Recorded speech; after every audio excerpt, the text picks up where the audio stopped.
Dans un quartier animé de Lagos, où la vie ne s'arrête jamais vraiment, il y avait une maison différente des autres. Contrairement aux bâtiments colorés et chaleureux qui bordissaient les rues, cette maison était entièrement peinte en noir, de la toiture à la porte d'entrée. Les passants accéléraient le pas en passant devant, les regards baissés, et même les enfants, pourtant connus pour leur curiosité naturelle, évitaient de s'y attarder. Personne ne savait ce qui se passait à l'intérieur, mais tout le monde avait une histoire à raconter à son sujet. On disait que la maison avait appartenu à un riche marchand, disparu sans laisser de traces après une nuit d'orage. Mais personne n'avait jamais osé frapper à la porte ou s'approcher suffisamment pour vérifier. Chick, un jeune homme travaillant comme coursier, était fasciné par cette maison depuis son enfance. Tous les jours, il passait devant lors de ses livraisons, et l'étrange bâtiment semblait l'appeler.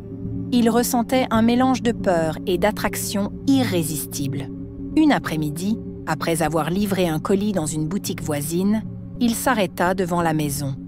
La rue était exceptionnellement calme, et une impulsion inexplicable le poussa à s'approcher.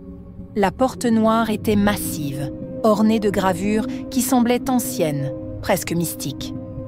Avant qu'il ne réalise ce qu'il faisait, sa main frappait doucement.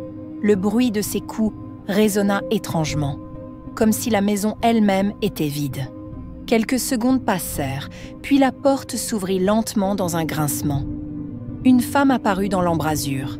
Elle était grande, drapée dans un long tissu noir qui semblait absorber la lumière.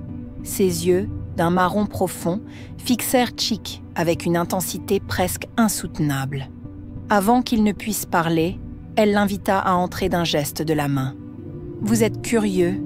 Entrez, jeune homme, et voyez par vous-même. » Chick hésita, mais la curiosité l'emporta. L'intérieur était étrangement spacieux et décoré de manière à la fois somptueuse et austère. Des objets anciens, des masques en bois, des poteries et des étoffes brodées étaient disposés sur des étagères en bois sombre. Une odeur d'encens flottait dans l'air, mélangeant mystère et sérénité. La femme s'assit à une table centrale et fit signe à Chick de faire de même.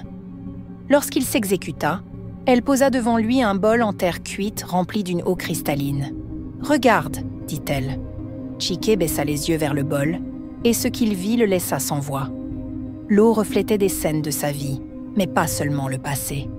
Il vit des moments qu'il n'avait pas encore vécus, des réussites, des échecs et des événements tragiques qu'il n'aurait jamais imaginés.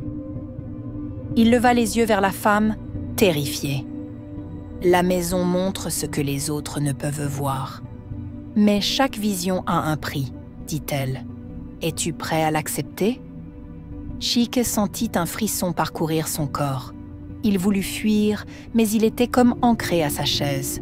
La femme continua. « Ce que tu as vu peut te guider ou te détruire. Mais sache ceci, maintenant que tu es entré ici, la maison fera toujours partie de toi. » Lorsqu'il sortit enfin, le soleil était presque couché. Il avait l'impression qu'une éternité s'était écoulée.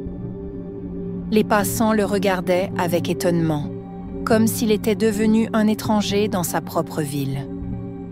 Et tandis qu'il s'éloignait de la maison peinte en noir, il savait qu'il n'oublierait jamais ce qu'il avait vu, ni cette femme qui semblait connaître les secrets du temps lui-même.